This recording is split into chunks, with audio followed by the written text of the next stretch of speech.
ഗൗരീ നിരന്തര വിഭൂഷിത വാമഭാഗം നാരായണ പ്രിയമനന്ത മദാവതാര വാരാണസി പുരപതിം ഭജ വിശ്വനാഥ.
ഇവമോടെ തിരുവുള്ള തെളിഞ്ഞെന്നെ തുണയേണം. ഇവമോടെ തിരുവുള്ള ദിവ്യമായ ശിവലിംഗം ആനന്ദത്തിരുന്നുരുത്തി.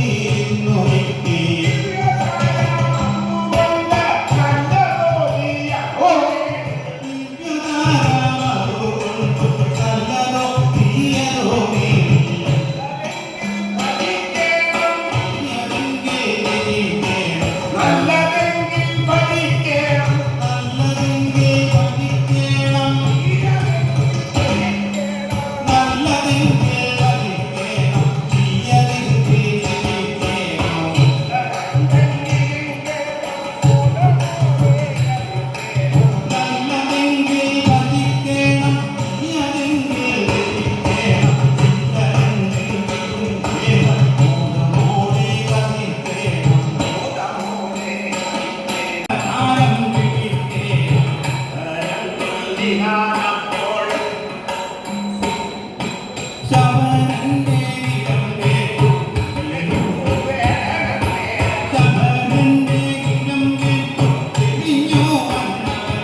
ചേർത്ത് വെള്ളം കൊണ്ടുവന്നു മനസ്സിൽ ഭക്തിയും ചേർത്ത് വെള്ളം കൊണ്ടുവന്നു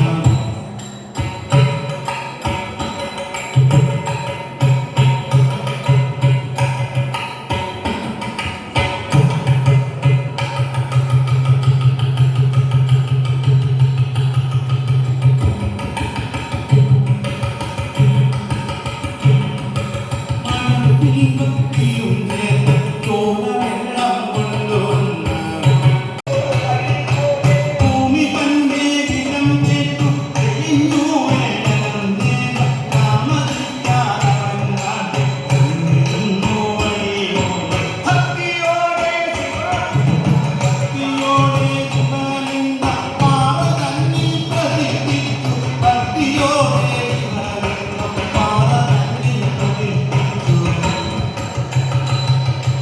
ഭക്തിയോടെ ശിവലിംഗ ഭക്തിയോടെ ശിവലിംഗ പാവ തന്നിൽ പ്രതിഷ്ഠിച്ചു പൂജയിവാനും ഭക്തിയോടെ ശിവലിംഗ പാവ തന്നിൽ പ്രതിഷ്ഠിച്ചു മുക്തിമാർഗം പിഴയാതെ പൂജയിവാനും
മണ്ണുകൊണ്ടൊരു പിന്തമിഴ് പെണ്ണിനും പുനരാണിനും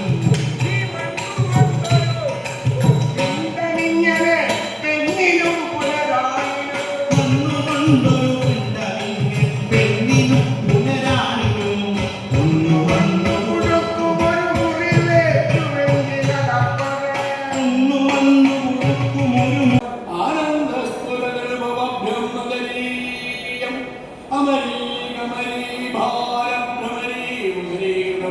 ദുരീകരോമി ദുരിതം ദുരീചരണപങ്കജം ദുരീകരോമി ദുരിതം ദുരീചരണപങ്കജം.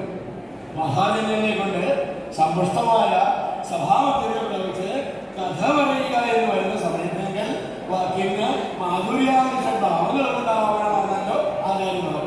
എങ്കിൽ ഇവയിലൊന്നും പോലും രമലേശമില്ലെങ്കിൽ കൂടി ഈശ്വരായ ഇവന്റെ മനസ്സ്, പരമേശ്വരി ഇവന്റെ മനസ്സ്, ഏറ്റുമാനൂരപ്പായ ഇവന്റെ മനസ്സ് ഈശ്വര കഥയിങ്കലോ ലയിച്ചത് എന്ന് കരുതി ഇവന് അനുദിനം ഉത്കൃഷ്ടങ്ങൾ ഉണ്ടാകണമേ എന്ന പ്രാർത്ഥനയാണ് ഒരു കാരുണ്യലക്ഷ്മി. എങ്കിലും കൊണ്ട് വൃത്തിചേർത്തിയായ മഹാദേവത്തിന്റെ പരമഭക്തനായിരുന്ന അർജുനനെ ആശീർവാദത്തെ നൽകുന്നതിലേക്കായി പുറപ്പെട്ട സമയത്തെങ്കിൽ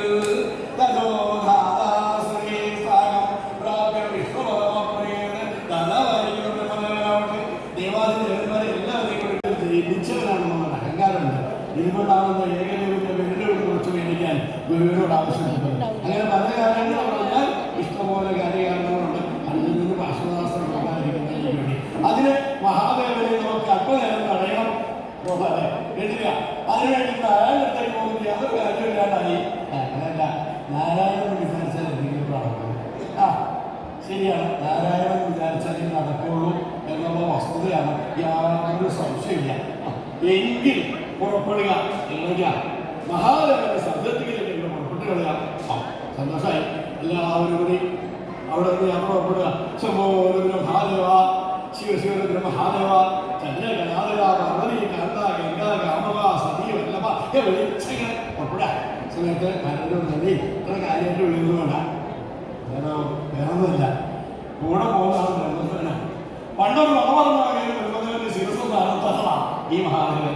അതുകൊണ്ട് സൂക്ഷിക്കണം. എന്താ വേണ്ടത്? അങ്ങനെ പാതകൾ വേണം. പാതകൾ മാത്രം എന്റെ തന്നെ ഇവിടെ എടുത്തുള്ള അങ്ങനെ പാതകൾ പറഞ്ഞാൽ മതി. എനിക്കൊരു കഞ്ഞിട്ടുള്ള ആ പാതകൾ സ്വീകരിച്ചുള്ള. അങ്ങനെ മഹാദേവൻ വ്യാഘ്രപാദന്റെ പാതകൾ ഒന്ന് സ്വീകരിച്ചു. അതിനെ എങ്ങനെയുണ്ട്? നന്നായിട്ടുണ്ട്. എങ്കിലൊരു നാമധേയം വരട്ടെ. ആയിക്കോട്ടെ മഹാദേവ, ഇപ്പോൾ അങ്ങനെ ഒരു നാമധേയം പ്രപഞ്ചത്തിന് മറ്റൊരു മഹാദേവനും മറ്റൊരു ദേവന്മാർക്ക് ഉണ്ടാക്കുന്ന നാമധേയമാണ് ശരഭമൂർത്തി. ശരഭമൂർത്തി എന്ന നാമധേയം ചെയ്യുന്നു. പക്ഷെ ഒരു കാര്യം പറയാം, അങ്ങ് ഈ ജോലി കഴിഞ്ഞാൽ ത്രിഭുവനത്തിൽ പോയിരുന്നോളാം. നിങ്ങൾ പോന്നേക്കുന്നത് ഇവിടെ മധ്യാഹ്നമൂർത്തി മധ്യകേരളത്തിലൊരു ക്ഷേത്രത്തിൽ എനിക്ക് ശരഭമൂർത്തിയായിട്ട് അങ്ങനെ ഭക്തന്മാർക്ക് അനുഗ്രഹം കൊടുക്കാനായിട്ട് എല്ലാ ദിവസവും ഉണ്ടാകട്ടെ. സന്തോഷമായിരിക്കും. പുറപ്പെടാനായി എന്താ പുറപ്പെടുന്നത്? ദേവാദിദേവന്മാരൊക്കെ കൂടി കണ്ടിയാണ് പുറപ്പെടുന്നത്. ആ പുറപ്പെടാൻ തയ്യാറാകുന്ന പറയുന്നത് ഒരു കാര്യം ചെയ്യാം. നല്ല ശക്തിയോട് കൂടി ചെന്ന് അസുര രാജാവിനെ നിഗ്രഹിച്ച അഹങ്കാരിയായിരിക്കുന്ന നരസിംഹമൂർത്തിയുടെ അഹങ്കാരം ഇല്ലാണ്ടാകണം. അങ്ങനെ ചെല്ലുമ്പോഴാണ് നരസിംഹമൂർത്തി ആരെ വീശിക്കൊണ്ട് വരിക. അങ്ങനെയൊക്കെ വീശിക്കൊണ്ട് കൂടി പുഷ്പങ്ങൾ ഏറ്റുമാട് സാധാരണ അർപ്പിച്ചുകൊണ്ട് ഇന്ന് ഈ നന്ദി, നമസ്കാരം. ഓം നമഃശിവായ. വളരെ ആസ്വാദ്യകരമായ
ദീക്ഷ വഴിപോലെ ബോധിച്ചു.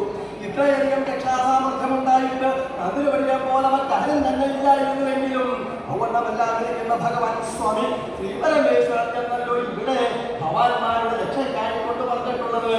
ആയുധേതുവായിട്ട് അവസ്ഥാഭേദത്തോടുകൂടി പ്രകാശിപ്പിച്ചിട്ടുണ്ടായിരുന്നു എങ്കിൽ ഉപാസനയ്ക്ക് ശക്തി കയറാനുണ്ടായിരുന്നു.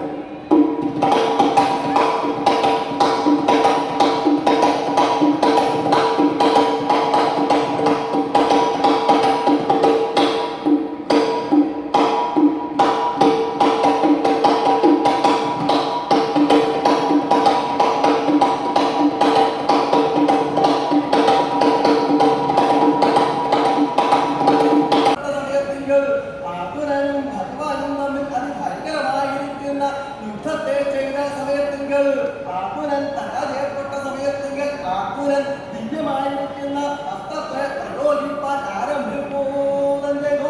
ആയത് എപ്രകാരമാകുന്നത്?